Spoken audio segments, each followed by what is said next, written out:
नमस्कार। खबरों की खबर में आपका स्वागत है आज एक नए अंदाज में, क्योंकि हमारे पास आज एक ऐसी कहानी है बताने को जिसे आप सुनेंगे तो आपको यकीन नहीं होगा कि न्यूयॉर्क टाइम्स में जिस दिल्ली में शिक्षा क्रांति को लेकर इतनी बड़ी बड़ी बातें कही जाती है वो कितना बड़ा एक पाप का अड्डा है, एक घोटाले का केंद्र बना हुआ है। आपको याद होगा कुछ दिन पहले केजरीवाल ने यह कहा था और करोड़ों रुपए के विज्ञापन भी डाले थे कि दिल्ली में पहली बार एक सैनिक स्कूल को खोला जा रहा है, देशभक्ति का पाठ पढ़ाया जाएगा, कोर्स में बदलाव किए जाएंगे और कई सारी वाहवाही उसने लूटी।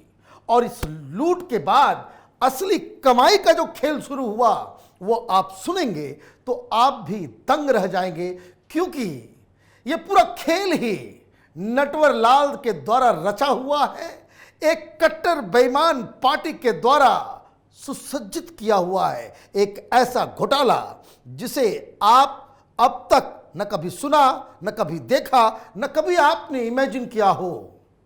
आज इसी केजरीवाल सरकार के इस शिक्षा क्रांति के नाम पे जो घोटाला चल रहा है उसका पर्दाफाश करने वाला। सबसे पहले आपको एक किरदार से मिलाता हूं। इस तस्वीर को गौर से देखिएगा, अगर मेमोरी जॉग करना है तो वो भी कीजिए।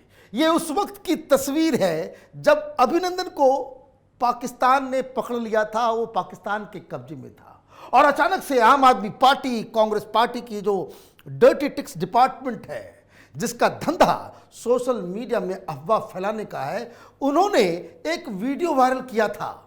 वीडियो में जो महिला नजर आ रही है उसी की ये तस्वीर है और वो प्रधानमंत्री से अपील कर रही थी उस दौरान। और इस महिला को अभिनंदन, विंग कमांडर अभिनंदन की पत्नी बताया गया और यह संदेश भिजवाया गया कि सैनिकों के बलिदान पर बीजेपी राजनीति ना करे।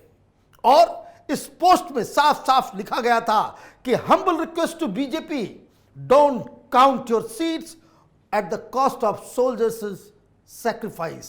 ये वही मैसेज है जिसे केजरीवाल ने पुलवामा हमले के बाद चीख चीख कर दिया था कि मोदी जी कितने जवानों की लाश पर आप चुनाव जीतना चाहते हो। मतलब मैसेज एक ही था, चाहे वो वीडियो में हो या केजरीवाल के असेंबली का भाषण हो, लेकिन चेहरे अलग थे।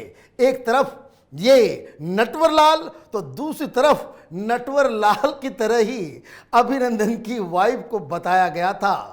और साथ में जैसे ये वीडियो आया, दलाल किस्म के पत्रकारों ने इसे खूब वायरल किया, केजरीवाल के लिए कैंपेन किया गया, काफी सिंपैथी बटोरी गई, सरकार और मोदी के खिलाफ जमकर कैंपेन किया गया, लेकिन सब झूठा साबित हुआ। वो ये वीडियो में नजर आने वाली जो महिला जिसे विंग कमांडर अभिनंदन की पत्नी बताया गया, वो दरअसल आम आदमी पार्टी की एक लीडर निकली, केजरीवाल की तरह झूठी निकली, कट्टर ईमानदार पार्टी की झूठी नेता। सच्चाई सामने आई तो पता चला कि इसका नाम शिरीषा राव है। यह आम आदमी पार्टी की कार्यकर्ता है। सबूत के तौर पर कुछ तस्वीरों को देखिए जो खुद शिरीषा राव ने अपने हैंडल पर ट्वीट किया था। एक वीडियो भी आया जिसमें वो साफ साफ नजर आ रही है कि दिल्ली में आम आदमी पार्टी की जो नेता है आतिशी मारलेना, उसके चुनाव प्रचार में वो साफ नजर आ रही है। ये तमाम वीडियोस, ये फोटोज सब आम आदमी पार्टी के सोर्सेस से ही आए हैं। और इतना ही नहीं, 2019 के लोकसभा चुनाव में ये शिरीषा राव आम आदमी पार्टी की स्टार प्रचारकों की लिस्ट में थी। ये लिस्ट आम आदमी पार्टी की वेबसाइट से निकाली गई है। तो अब तक हमने आपको शिरीषा राव के किरदार के बारे में बताया है जिसे विपक्ष ने विंग कमांडर अभिनंदन की पत्नी बनाकर पेश किया था, मोदी को बदनाम करने की साजिश रची। लेकिन आप सोच रहे होंगे कि इस महिला का कट्टर बेईमान केजरीवाल सरकार के स्कूल घोटाले से क्या रिश्ता है। अभी तक हमने सिर्फ कहानी का ट्रेलर दिखाया है और अब कहानी मैं शुरू करता हूं। इस तस्वीर को देखिए। तस्वीर 10 फरवरी 2021 की है जब शिरीषा राव पहली बार दिल्ली के शिक्षा मंत्री मनीष सिसोदिया से मिलती हैं। इसका ऐलान उन्होंने खुद अपने इंस्टाग्राम के पोस्ट पे किया था। इस मीटिंग के ठीक एक महीने बाद यानी 9 मार्च 2021 को मनीष सिसोदिया दिल्ली में बजट पेश करते हैं और यह घोषणा करते हैं कि दिल्ली में एक सैनिक स्कूल खोला जाएगा। दिल्ली में सैनिक स्कूल के साथ साथ Delhi arm forces preparatory academy खोला जाएगा, जिसमें एनडीए में एडमिशन की कोचिंग दी जाएगी। और इसके बाद मनीष सिसोदिया और सिरीसा कब कब कहाँ मिले, कैसे मिले, कितनी बार मिले, किस वजह से मिले, इसकी जानकारी तो हमारे पास नहीं है।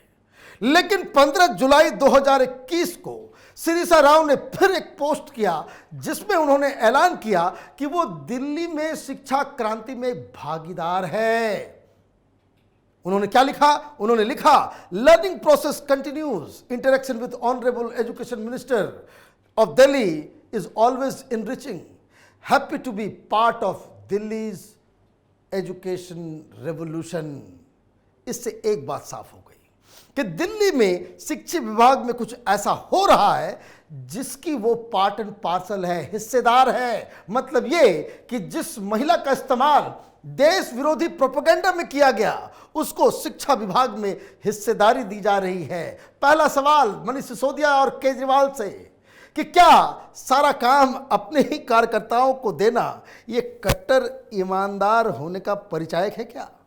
सर्टिफिकेट बांटा जाए या फिर रेवड़ी बांटने का इस नटवर लाल का एक अलग अंदाज है कि शराब देना है तो वो भी अपने लोगों को, लाइसेंस बांटना हो अपने लोगों को, स्कूल में कुछ करना हो अपने लोगों को। खैर, ये तो केजरीवाल का चाल चरित्र और चेहरा है। लेकिन कहानी आगे बढ़ती है, मुलाकातें होती है, करार होता है, अहम जिम्मेदारी भी दी जाती है। अगर ऐसा नहीं होता तो टाइम्स ऑफ इंडिया की एक खबर को सिरीसा राव ने क्यों पोस्ट किया? वो लिखती हैं, dream big, work hard, make it happen.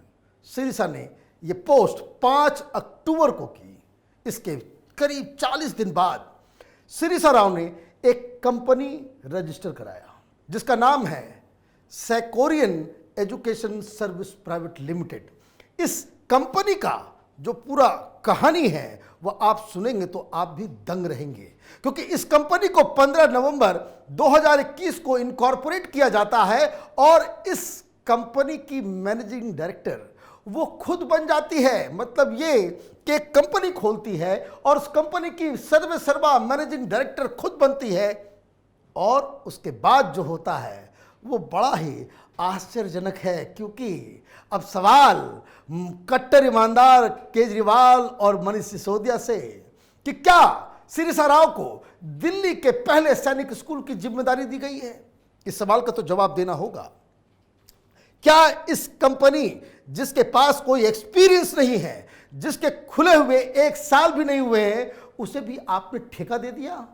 क्योंकि आरोप यह है कि केजरीवाल और सिसोदिया के साथ मिलकर सिरीसा राव सैनिक स्कूल का प्लान बनाती है। यह आर्म फोर्स प्रिपरेटरी स्कूल का जो प्लान है वो सिरीसा राव का प्लान है, जिसे केजरीवाल और मनीष सिसोदिया बजट में शामिल करते हैं। वो दिल्ली के अलग अलग स्कूलों का दौरा करती है। उसके बाद झरोदा गांव को वो चुनती है क्योंकि उस स्कूल के पास 11 एकड़ जमीन है। और 12 जून को जब वो मनीष सिसोदिया से मिलती है तो उन्हें बताती है कि उन्होंने वो स्कूल को ढूंढ लिया है। और इसके बाद सिसोदिया, केजरीवाल और सिरीसा राव घोटाले का प्लान बनाते हैं। एक कंपनी बनाई जाती है और उसे इस योजना का ठेका दे दिया जाता है एक ऐसे शख्स को, एक ऐसी कंपनी जिसकी मैनेजिंग डायरेक्टर विंग कमांडर की फर्जी पत्नी बताकर पूरे देश को गुमराह किया। और इसका इनाम उसे यह मिला कि दिल्ली के पहले आर्म फोर्सेस प्रिपरेटरी स्कूल की पूरी जिम्मेदारी दे दी गई। कई सारे सवाल हैं। केजरीवाल साहब, हर बार आपकी होशियारी कामयाब नहीं होगी। ये तो देश को, जनता को गुमराह करने का ये जो धंधा आपने पाल लिया है, ये सक्सेसफुल नहीं होने वाला है। एलजी साहब को इमीडिएटली इसके ऊपर एक जांच बिठानी चाहिए। ये पता करना चाहिए कि जिस महिला का इस्तेमाल, ये जो फेक न्यूज की जो इंडस्ट्री आम आदमी पार्टी चलाती है, उसको एक विंग कमांडर की पत्नी बता करके पेश करना और उसके बाद उसे ही यह जिम्मेदारी दे देना कि वो एक सैनिक स्कूल चलाए, उसके लिए करोड़ों का विज्ञापन और ये तमाम पैसे एक ऐसे कंपनी के सुपुर्द किया जा रहा है जो बने बने अभी 1 साल भी पूरे नहीं हुए हैं, जिसके पास कोई एक्सपीरियंस नहीं है।